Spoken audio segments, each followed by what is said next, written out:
Hey everyone, I just wanted to get in here really quick and just say a couple of things. Firstly, apologies for the croaky voice, I'm just getting over a cold, and also the sound quality and the video quality partway through does change. This is mainly because I changed cameras. The first one wasn't quite working out for me. It was a loaner camera, so thank you to my mate who supplied that to me. It was a great help to start with, but obviously I've got it sorted from here. Hey everyone, TK here again. Today I've got a nice 1275 Mini with twin HS2s. It's in for tuning today, so that'll be an interesting one to go through. So without further ado, let's get into it. So here we are. I've already gone through the ignition system on this one. New spark plug, skip 25 there.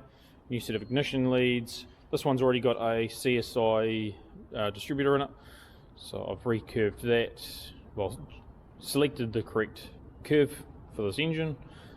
New 3 ohm coil to match it. The coil was alright until I got to this here, which is very manky indeed, so that's the main reason why I got a new set of leads and a coil. So with all of that sorted out, let's get into these. I had balancing issues. This piston here was going down at a different rate, but not only that, it was actually sticking just before I got to the bridge. So ended up having to change the dashpot over, put new dampeners on with the swivel heads, just to simply help them glide down, because I was having issues with the dampening rod as well. So I got a new pair. So balancing sorted out, and then I went through the mixtures, and it started off with M's. They were actually far too lean, from about 2000 RPM onwards. So ended up going through 2 different sets of needles.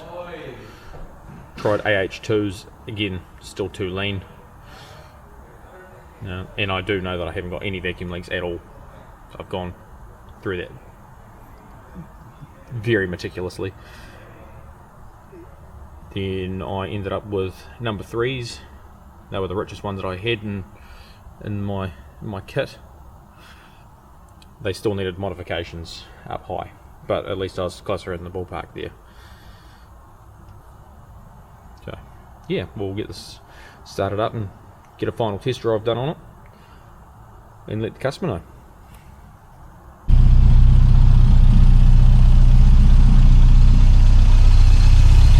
All dialed in, sitting there warm idle.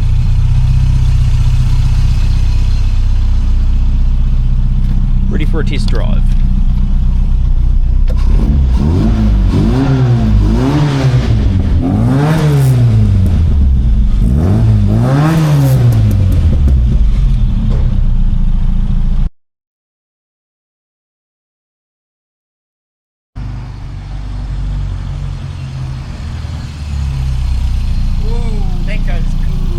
Does it? Yes. Yeah. Very, very stoked, yeah. Yeah. Yep. Smooth? Oh yeah. Yep. What was it like power wise? 64k up the bridge, and I put the foot down and it took off, and no, never did that before. Yeah. Yep. No, very happy. Nice. Nice. Get your car done at TK's. Sweet. Easy. Oh, we're good.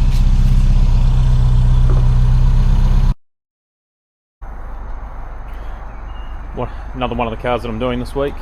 This one's in for a cylinder head and fitting an HI44 carburetor.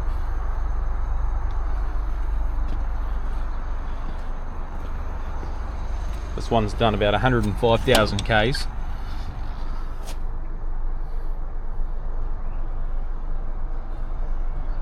Been very well looked after.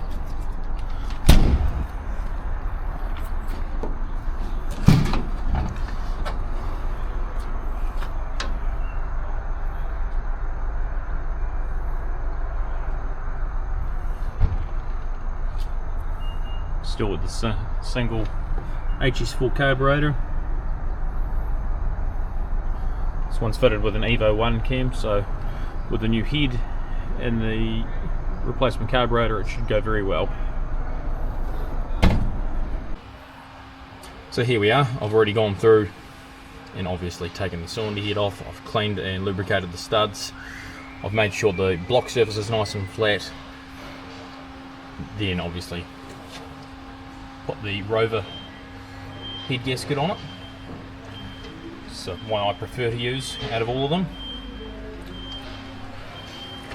Yeah, it's the old cylinder head, and here is a freshly reconditioned cylinder head supplied from Classic Mini Spares up in Te Puke. So let's get on to that.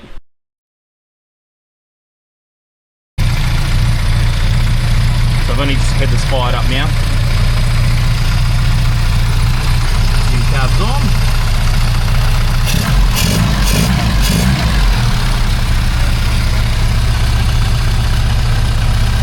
Put a couple of heat cycles in it, re-torque the head, reset the tappets, and put some coolant in it. Well, water. And then I'll carry on with the tune. So here we've got another 1275 GT that came in the other day. I've already gone through the ignition system on this. I had to do the head gasket on this because it had already blown. This was one that I was actually meant to do part of my training, but as soon as it came in, we realised it was misfiring. So yeah, the head gasket had actually gone between the two cylinders, 2 and 3, and it was pushing lots of coolant out. I've already talked to the customer about the carburetor condition. I'm just going to try and make this the best that I can. At the moment, it will have to come back to either get a recondition, for me to recondition the carburetor, or for me to put a brand new carburetor on it, depending on what the customer wants me to do. But at the moment, I'm just going to make this one better. So let's crack on. Here we are now on the needle lathe. I've done my initial run up and found that it was too lean, from about 3,500 through to 5,000. So I'll start modifying this. So what I'm showing you here is how bad a carburetor can really be. So obviously I've just got the car sitting here idling away, but seeing that those numbers are fluctuating quite aggressively, that is all down to the throttle shaft play. It is quite bad. So if I just press down on that, so it's currently set to idle, but if I push across on that throttle shaft, that's all it's doing, introducing more air at idle. So at the moment I've got this set up the best that I can with what I've got. So this car will definitely need to come back.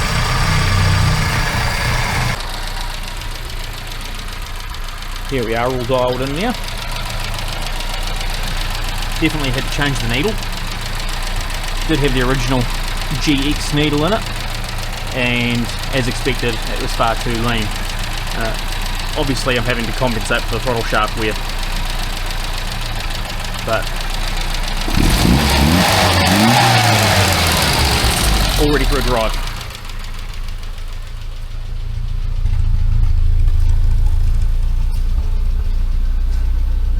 Not anymore. Carrying right along. Now, most of these cars that I'm dealing with have got 3 ohm ignition systems. So unless I say like it's got a 0.8 ohm coil or a 1.5 ohm coil, they're mainly just 3 ohms. So if I don't say anything, just plead ignorant, or even ask, because I'll just put it in the comments if anyone asks. By all means, ask questions. I don't mind. Twin carbs. I absolutely love twin carburetors when they're set up correctly.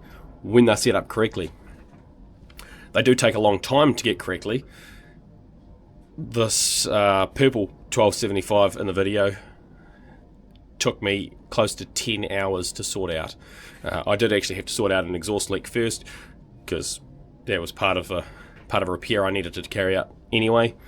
But moving forward, yeah, they can be incredibly time consuming to set up correctly, incredibly rewarding, and incredibly beneficial when they are set up correctly. So if you've got twin carbs, firstly, make sure they're in good condition. Make sure you've got no vacuum leaks, no manifold leaks, and they're all dialed in properly. Even to the point, choke linkages need to work correctly too. So the jet tubes actually move down at the same time, not like this, because otherwise you'll get your fueling wrong straight off the bat. You'll flood one bank of the cylinders and you'll have running issues straight away. Now, when tuning twin carbs, the cars do need to have a wideband sensor fitted to it. I'm not going to touch the car if it doesn't have a wideband in it, simply because I need to be able to see exactly what it's doing at the top end fueling. There's no point me going through the tune and getting to the part throttle if I can't actually tell what it's going to be doing at the top end. It does need to be under a load. It does need to be test driven. So I need to be able to tell all of that to make sure it's absolutely dialed in and it's not going to do anything silly, but also so it provides the performance, the economy and the smoothness that you're actually after. Now, the brown 1275 GT in the video that I've done the cylinder head swap on and put an HLA 44 on. I will come back to that at a later date. I probably won't do it on camera. It's not the worst of cars. It's actually a really good car. But as you'll see, if you pay close attention, there's a wee bit of ball wash. So it is a tightish engine. I've already talked to the customer that has that. So he's going to potentially look into the future about rebuilding that. Oversizing it, but cross that bridge another day. The red 1275 GT, unfortunately, again back to the sound quality issues, the camera was picking up on an alternator noise, so it sounds absolutely terrible, but the car was absolutely fine. It wasn't about to blow apart, so it's okay. Now back to that car. You'll see in the video the readings on the AFR gauge change drastically. Yeah, I've got it here. I've got another carburetor just to show you really quick. So this right here is your throttle shaft. Can be a little bit of play in this. This one's actually quite, I'm not sure if you can see that, really bad. Now at idle, that spring's sitting there like this. Might not be that bad, but as soon as you crack it open, just get your foot on the accelerator a little bit, just move that over and introduce a whole lot more air, and that'll throw off the entire fueling. So really important is to, if you've got one of these carburetors fitted to your car, it doesn't matter if it's just a carburetor, always check to see if you've got play in the throttle shaft or any of the linkages, because that can cause a lot of tuning issues. If you do have tuning issues because of this, probably the best thing you can do, get it reconditioned and then get it tuned. Don't try and get this tuned, because there is no way I can get the fueling correct in this. I can average it and it'll make it drive, but it will still be absolutely terrible. And there's just no point in me wasting my time with it. So bear that in mind. Now, quickly while we're on carburetors, dash pot and piston. Now, half the reason why I had so much trouble with the twin carbs is, I'll just take this apart really quick. One of the issues is one of these is coming down and then sticking. So this one would drop like this, and then one would go like this, and then this one would just hang up. So I was throwing off the mixtures quite aggressively because it wasn't going all the way down to the bridge, or at least matching what the other side was doing. That took me a little bit of trying to figure out. As you can see in the video, I explained that a little bit, but it was a bit of a pain. It's just something I've noticed with this carb here. This wee cushion, little plastic cushion here, is absolutely flush with the piston. It's not actually protruding. That actually does have a measurement that it needs to stick out by. I believe it's from memory 8 to 10 thousandths of an inch. That one does stick out a little bit. Obviously really hard to tell. You're probably not going to be able to tell on camera. But they need to match as well. So if you've got twin carbs, go through all of these, make sure they've got the right part numbers, make sure they're clean, make sure the cushions are correct. These are only machinable. They are, from what I believe, they are incredibly hard plastic. You might not be able to sort them out as much as you want. They may have to be turned down. But it's something I'm looking at doing in the future once I get all the gear and equipment. So enough of that. That's the carburetor sorted out. Obviously that's why the twin carbs can be a bit of a pain. So obviously they've got to be a matched pair to the point where they're operating as one. Absolutely great carbs when they're set up, as I say. Now the 1974 998 with the single HS2 again had the same play in it. Obviously not an HS2, but you get the idea.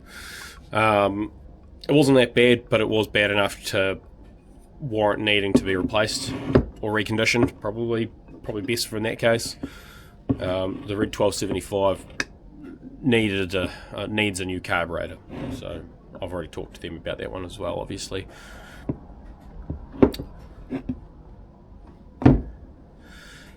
Now the customer with the 74 was incredibly happy. That was a great car to tune. I actually really enjoyed tuning that one. The customer's father, I believe, had done most of the work on that car in the time that she's owned it, which I don't believe was very long. And he had the tuning incredibly close. So kudos to him. He did a very good job. I just reused the spark plugs in that, just gapped them to 25 thousandths of an inch. Carried out the tune, changed the set of leads, got to the carburetor. It was obviously too lean, as I say in the video. And then it was a matter of finding the right needle that worked, which in this case was an AH2. Now, I'm not saying that needle is going to work for every 998 with an HS2. Don't assume that it's going to be, because it could be too rich for that engine or that application. That's what that car needed. Same with the 1275 that ended up with the number 3s. That may not work for your engine. So don't just throw them in and hope for the best, because I've told you that's what's worked for this. That was exactly what this car needed. Both of these cars ended up having modified needles anyway, so further corrections were needed anyway. Now, the customer with the blue 998 did say to me it wasn't a noticeable change in performance. As in, it didn't feel any faster, but smoothness was a lot better. It has certainly made the car a lot more pleasurable to drive. So yeah, they were very happy with that. I'm really happy that I managed to get that sorted out for them. Obviously, there's some other bits and pieces that need to be done on that car, so they can come back and get that sorted out at a later date, but for now they can just drive it and enjoy it and plod away. So, but anyway, that's it for now. Please like, subscribe and share, and we'll see you all next time. But for now, you have a good one.